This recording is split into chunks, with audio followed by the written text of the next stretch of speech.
Hi guys, this is Andrew with rockclass101.com and welcome to live lesson episode number. So I wanted to let you guys know that every second Monday of the month at 7 p.m. Eastern, we're going to be live streaming a lesson over at rockclass101.com. Now these live lessons are going to be hosted by Matt Dahlberg, and each month the topic will be different. So what's fun about the live lessons is that you're not only able to watch live, but you're also able to chat live. So you'll be able to chat with Matt and other Rock Class 101 members. So for more information on how to tune in, click this link right here or go to the site rockclass101.com and do a search for live lessons.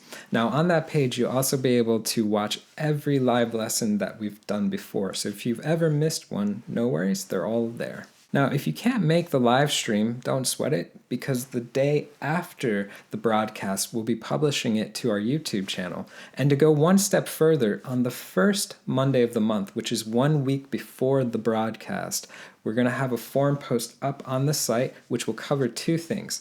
Number one, what the topic for the month's live lesson will be about. And number two, you'll be able to post your questions ahead of time. So that's great news because you're still going to be able to participate. Now to post on our forum, all you have to do is sign up for basic membership, which is 100% free, and that will gain you the ability to post on our forums. All right, guys, so I'm going to go ahead and hand it off to Matt to teach this month's lesson, and I hope you guys enjoy it. So if you haven't seen the Sound of Silence lesson, there's a link in the card right over here that you can check out if you're watching this on replay. We're going to be using this particular song as the example for today's live lesson because it just works really well for it. And what today's lesson is how to essentially simplify an arrangement so that you can make it a little bit easier, and as well as make it so that you can tweak it in some ways that you might really like. And so when we look at the Sound of Silence and we look at the arrangement that we worked on here on Rock Class, the beginning of it sounds something like this.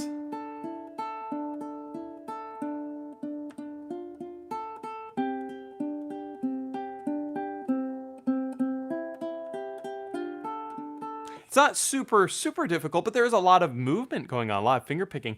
And if we look at the second half, when we go to the theme the second time, it gets quite a bit more difficult with some strumming, because now it's something like this.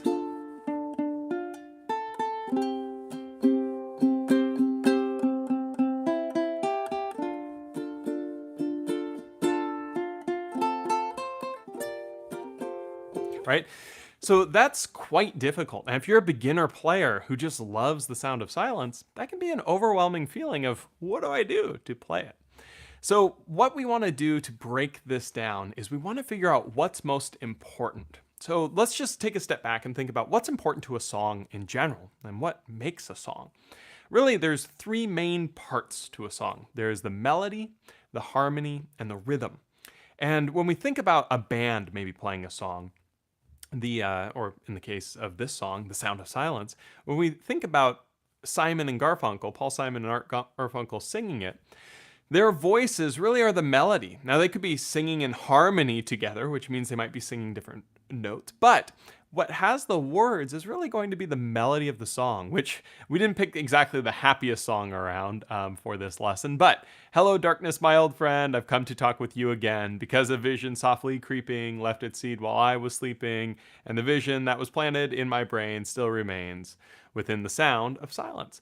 Those words are really the most important part of the song, because without those words and with their singing part, it's not the Sound of Silence, right? If we look at just playing chords and strumming something, and we don't sing it at all, or it doesn't sound like the song, right? Now, in the case of Sound of Silence here, we are actually playing what's being sang. And that's what makes it a chord melody, because we're playing chords and melody together. That's actually what the definition of chord melody really is.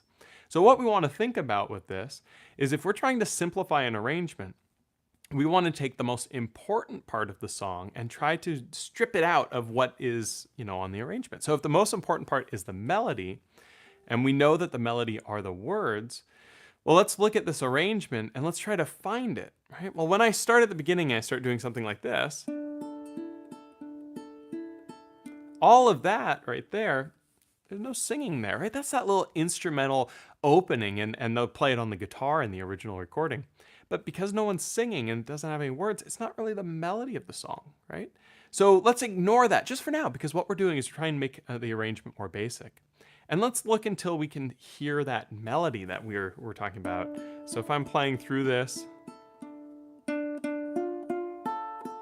those notes right there, the 2 on the C, the 1 on the E, and the 0 on the A, each twice, that is the melody of the song, and therefore the most important part of the song, because it's what makes the song sound like the song. So I'm going to skip everything that comes before that, and I'm just going to play that all by itself. And then I'm going to continue on, because this is hello darkness my old, and now I need the word friend. And the word friend is going to be right here, the 3 on the E. Right? And you can see that if you look at the tab over on Rock Class 101, you can see that that 3 on the E is listed there. And if you listen, hello darkness, my old friend. If I keep scanning ahead, I've come to talk with you again. Right? You can see that you can actually pick out those melody notes. Now this isn't really easy to do. This still takes some work because you have to use your ear and fumble around to try to find where those melody notes are. Sometimes arrangements will have words listed with them, which can be really helpful, but it's really a good idea to listen to the original of a song so that you can get comfortable with how that song should sound so that you can hear the words in your head and try to pick them out. It's also a good idea to even just listen to the performance video. So I did this arrangement here at Rock Class, and I did a performance video of it that you can see with the lesson. If you watch that performance and you try to actually follow along with the tab and mark where the words are, you could even write them in on the tab as you're working on it. And that makes it a lot easier to approach because now you only have these notes to worry about, right?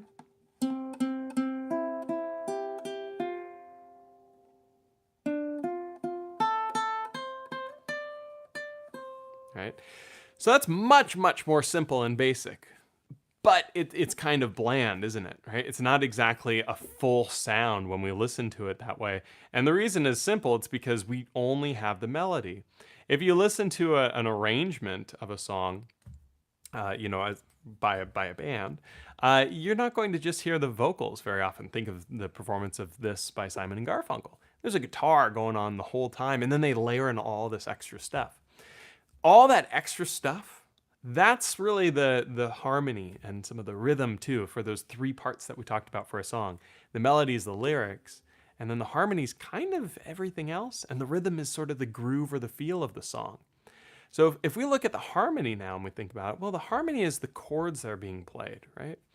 And so when we look at an arrangement here on Rock Class, you'll notice that all of the different arrangements that we do here have the chords listed above top. And it won't always play a full version of the chord because the version of the chord is sort of adapted for the ukulele, but it is the chord that's listed there. So if we look at the beginning and we look at measure 2, where the melody comes in with the, and then we go right into measure 3 where we get this, and that's going to be hello darkness, my old friend. Well, at friend, the chord that's listed here is a C chord. And in the original lesson, we play the 0 on the C and the 3 on the E at the same time. And then we do this little picking part, which is all little harmony fill that the guitar work does. But what if instead I want to make it more basic and I just play the chord after I've played the melody note? Because the chord's listed there, you can find that melody note, find the word friend, and then after playing that, just play whatever chord is listed in here. Measure 3, it's a C chord. And I can do this everywhere in the song to make it much simpler and more approachable. So let me give an example of this. If we look at measure 2, where it starts with the D minor and the melody, I'm just going to play the D minor chord, and then I'm going to play the melody. Hello, darkness, my old friend, C. And then I've come to talk with you again, D minor. And then because a vision softly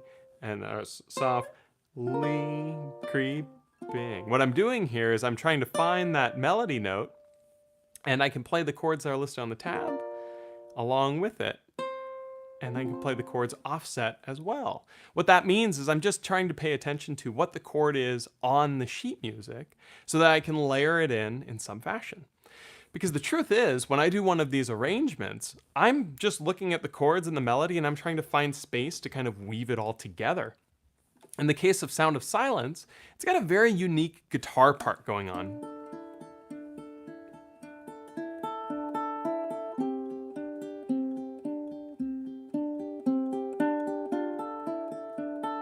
That's taking place, right? But I could also just play the chords, right? And that also would work for the harmony while I play the melody. So it's a little bit confusing, right? But the gist of it is we're finding just the melody notes, which is just the lyrics, whatever's saying.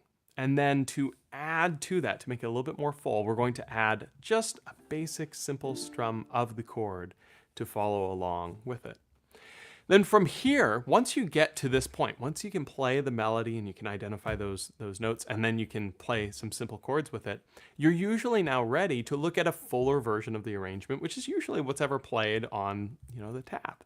And this is a great way to kind of layer into something that's more difficult because you now have a better understanding of what's being played.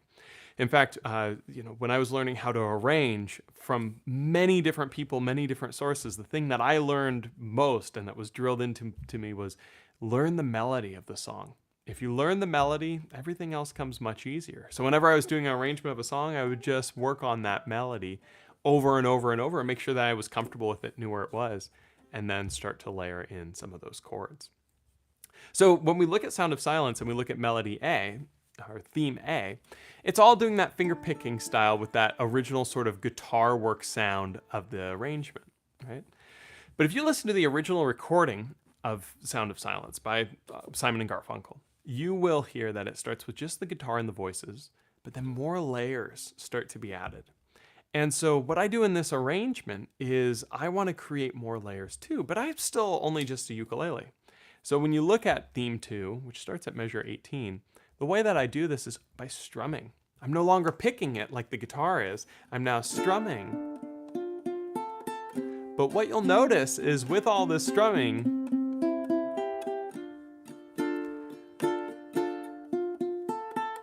I'm still playing the melody notes and just adding those strums in.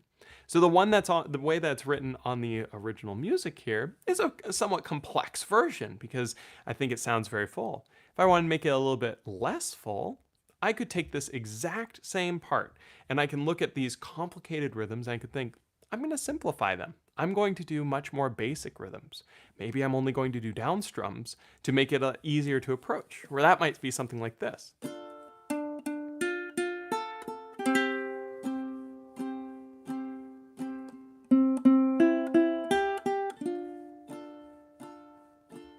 Right? That's sort of a natural progression on what we were just talking about with the single down strums, right? All of these layers are what sort of go into, we pay attention to when we're doing arrangements because it's just decisions of what we end up wanting to do with our final arrangement. In fact, what I recommend you do is whether or not you can play this arrangement well or it's a struggle is try different things to see what you like. Because it's very likely that the arrangement that I have is not the perfect one for you. That you might like to change some things up, add more strums, take away more. And if you have very good familiarity with the melody, the words, as well as the chords that are being played, you can start to do a lot of really cool stuff with it. So this applies for really any song. The Sound of Silence just works really well because it's got a very vocal, obvious melody, and the filler can be sort of customized depending on your arrangement, just like it is here on the tab. But for some other examples, for instance, let's say that we're doing Mary Had a Little Lamb, right? And Mary Had a Little Lamb might go like this. Literally just 7, 5, and 3 on the A string, right? Now, if I play that, great. Well, that's simple. Now I can add the next layer, which would be chords. It goes with a C chord to a G7 chord to a C chord. Back to a G7, back to a C. So what I did there is I used some cool shapes up the neck, right? Which you'd need to look at a little bit of music theory or have some chord knowledge to be able to do. But there are some great resources here at Rock Class for music theory, building chords, and all of that. And then it's just a matter of layers. The first layer is just the melody.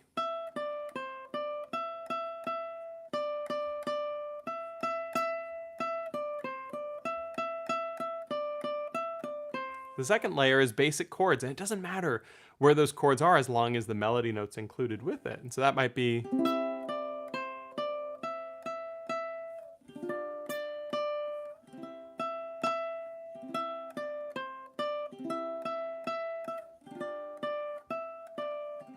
right? But then you can add more layers. I could do more with finger picking. Maybe I want to do something like,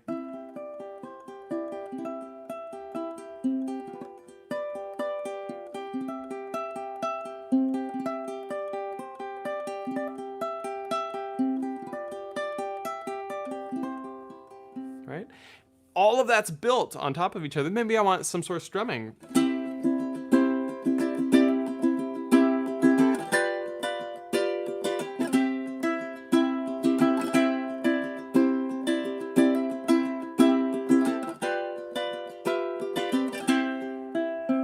Cool, right? It's all these little layers.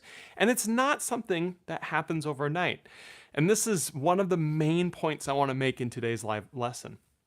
So, sometimes I'll do these sort of things. I'll make it look easy, and it's only because I've spent literally thousands of hours working on it. You can think of it like a foreign language, right?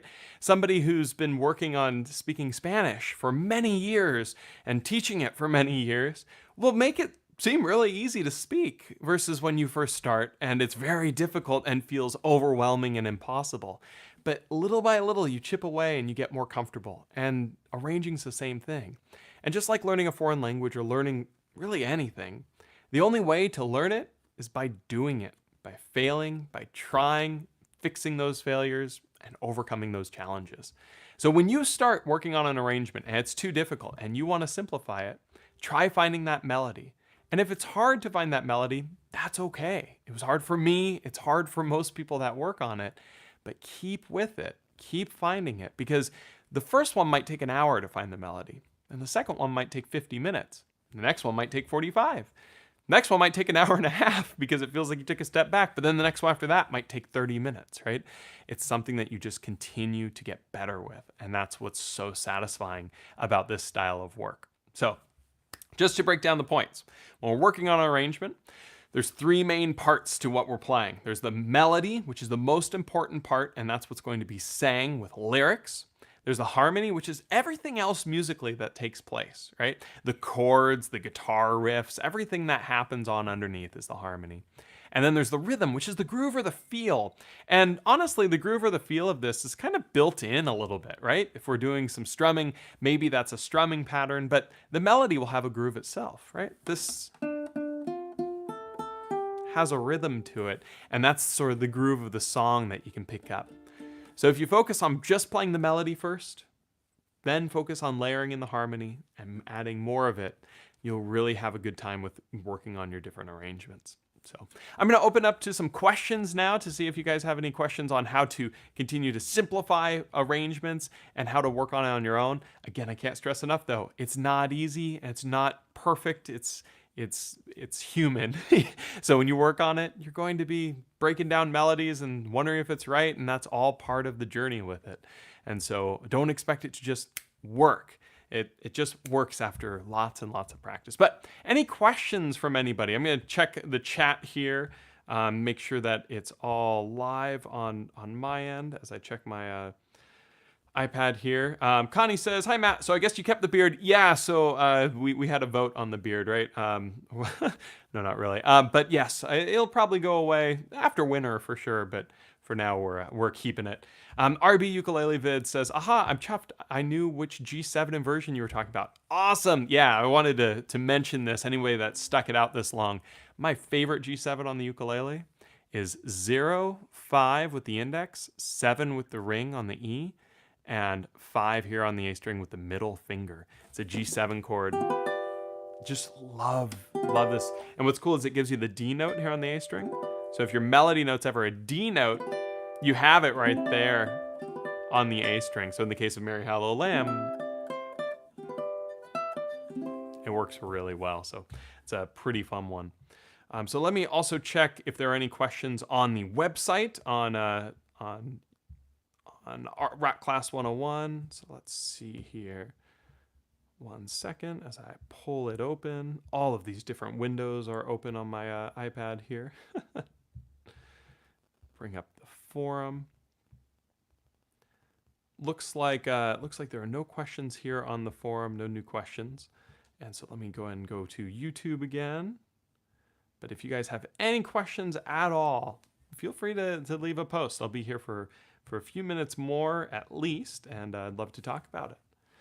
Ricky says, I've done a couple of arranging, and then for the added harmony, I usually stick to the top neck and simple chords like C. How do I break out of it?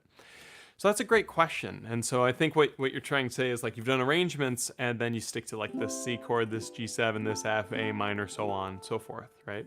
And if that's the case, the way that you break out of it is making sure that your melody is in a different place. The reality is when we do melody notes that are all down here, the harmony notes need to reflect where we are. So in Sound of Silence, for instance, the melody is all like, right? It's all down there. And so the chord voicings we pick are all down here. At one point, the melody does go, and then we get these cool spicy chords because the melody went up and I can't really play those chords elsewhere. So if you're working on arrangement, try to play the melody higher on the neck because it will force you to use different versions of the chords that you might already be comfortable with. In fact, if I look at Sound of Silence real quick, so I'm going to open it up, Sound of Silence. I'm going to open it some sheet music here, which by the way, I use sheet music for all of these arrangements. A lot of times people think like, you can just hear it and play it. There are people like that in the world. I am not one of them. I read every note and I adapt everything. So when I'm working on this, it's a product of a lot of practice with sheet music. But that's a topic for another day. If I try to play Sound of Silence in a different key, right now the original key is in D minor. And my voices reflect that. If I want to play it higher, let's say that I play it in, let's do the key of A minor. So now if I play Sound of Silence up here,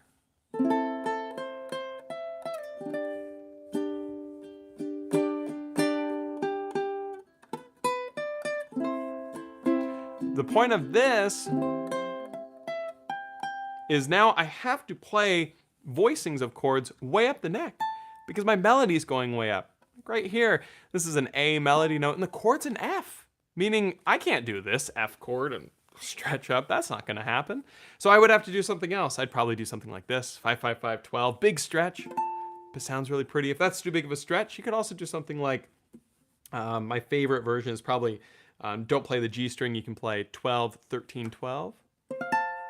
Another one that you can play here is like this, which is don't play the G, 9, 8, 12.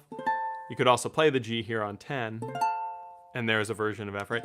And so I have to play a higher F because my melody is going up. And so if I were playing down here, that wouldn't happen. So to answer your question of how to break out of it, force yourself to by playing melody notes that aren't compatible with low chords. That being said, one thing that I really want to let everyone know when they're arranging, the secret to great sounding arrangements is open strings. Oftentimes people think they should be playing up here and doing these really big, rich things. But the reality is it's not as rich because the more you close your strings, the more you close off the sound of the ukulele. The ukulele has two main weaknesses. Those weaknesses are sustain and range. The notes that ring the longest are our open notes, and the lowest note each string can play is also each one of the opens. So it's so important that we get comfortable using these open strings with our chord voicings. For instance, just to rewind a little bit, when I go to that F with an A melody note up here, what if I played nothing on the G and I played 0, 13, 12? If you listen to that, hear how huge that sound is? It's massive. It's because I'm using this low note all the way up to these high notes. That almost doesn't sound like a ukulele. Use those. This chord is actually harder to play and doesn't sound as good. because it's less open. So you'll notice with most of the arrangements I do, I use open strings all the time because they just sound so nice. They give you a much bigger sound. So kind of fun. So let me check if there are any new questions at all. I'm looking here at the live chat. Thanks for everyone who's come so far. Let me also make sure this looks like we're good and working there. So let me know if that answers your question, Ricky, and if there's anything else that I can help with that question. Let me go ahead and check on the Rock Class forum again. Technology's cool, isn't it? Like I'm live streaming from my phone and a microphone that plugs into it to people all over. It's so cool. So lucky to be able to do this. All right, looks like nothing new there. Let me go back to YouTube. I'm just gonna type any other questions here. There we go. Connie says, gotta go back to work. Sorry, missed the rest. I'll catch you on the playback. Bye, guys. See you later. Thanks so much for coming. I really appreciate it. These live lessons are quite a lot of fun. And so I know that this time of year, it's the holidays, and it's a little bit harder to make some of these. And so if you are watching this as a replay, feel free to leave comments down below on this video or over at Rock Class 101 on the forums. I've got a lot of different lessons I've done here that are all quite a lot of fun to play, and this concept of breaking down can really help. So just to, again, summarize everything that we've talked about here today, what we want to do to simplify an arrangement is we want to look at the melody, the basic part of the song, the part that's sang, and we want to play it just on its own, even as thin as that might sound, and get comfortable with just that, because that is going to be the core of our song. Then the next layer that we can add is harmony. And harmony is everything else that takes place. So the most basic form of harmony that we play is chords. So I can play those melody notes and then follow that with chords to fill up the space. And now we have a much more basic arrangement that we can look at as we play the more difficult stuff. Ricky says, yes, but I do like down the neck, maybe because of the richness that you're talking about. Yeah, so down the neck with open strings is, in my opinion, the richest sound you can get. It's just these chords, they just pop off the ukulele. Like, for instance, my favorite C chord, or one of them, 0087. Just a really cool sound, so much better than this sound. If I play it all barred up here, hear how thin it is? Sounds like I need to tune my ukulele a little bit, right? Versus this. It's so rich. And the reason for that is because the open strings add more low end and more sustain, which is quite cool. Well, thank you guys so much for attending. If you have any other questions, feel free to leave them in the comments down below. And again, if you haven't checked it already, the link to the Sound of Silence full lesson is here in the description, as well as the card linked. And I will see you guys next month for another live lesson here on Rock Class 101, where it will be the first live lesson of 2020. So I hope you all have a wonderful holiday season and a happy new year, and I'll see you guys very soon. Thanks so much. Take it easy.